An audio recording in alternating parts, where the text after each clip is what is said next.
At eto na, dumating na yung isa sa pinaka-inaantay-antay ko kasi ipang sosorpresa natin to sa asawa ko.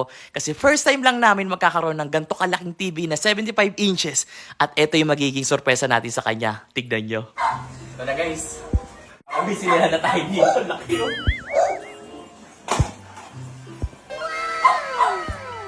Ito yung surprise natin mamaya.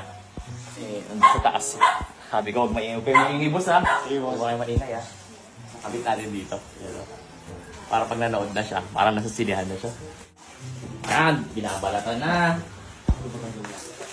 Ito guys yung P-Mark Google TV. Ito, may mas advanced pala bukod sa Smart TV tsaka Android TV. Ito daw yung pinaka-latest ngayon, yung Google TV.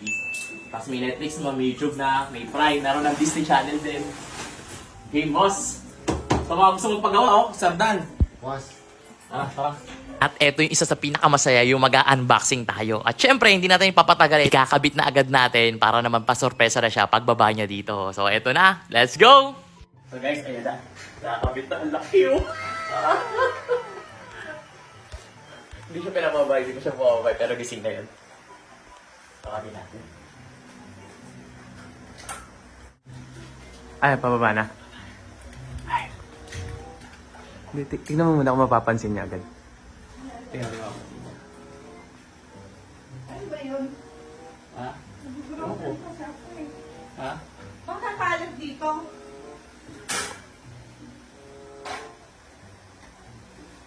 Oh, ang laki niya na! Ba't lumaki yung TV natin? Hindi naman ganyan yung kalaki dati ah. Oh, ang ganda! P-Mark? Wow, ang ganda!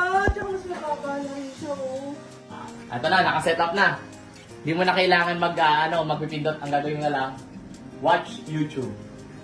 Opening YouTube for Oh. Android TV. Tapos, ito pa, meron pa yan, watch Jawo Motovlog. Sure, here are some videos. Ayos ba? Ayos ba? Oo, Surprise ko saan mo sa'yo. nabili yan? P-Mark, may discount tayo, 15% discount. Pumasok. 15% discount sa daming freebies ko. Hindi pa nga nalalagay ng freebies oh. May freebies tayo.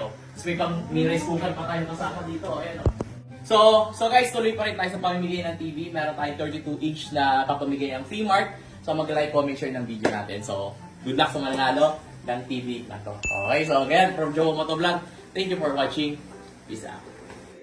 Angel on the track.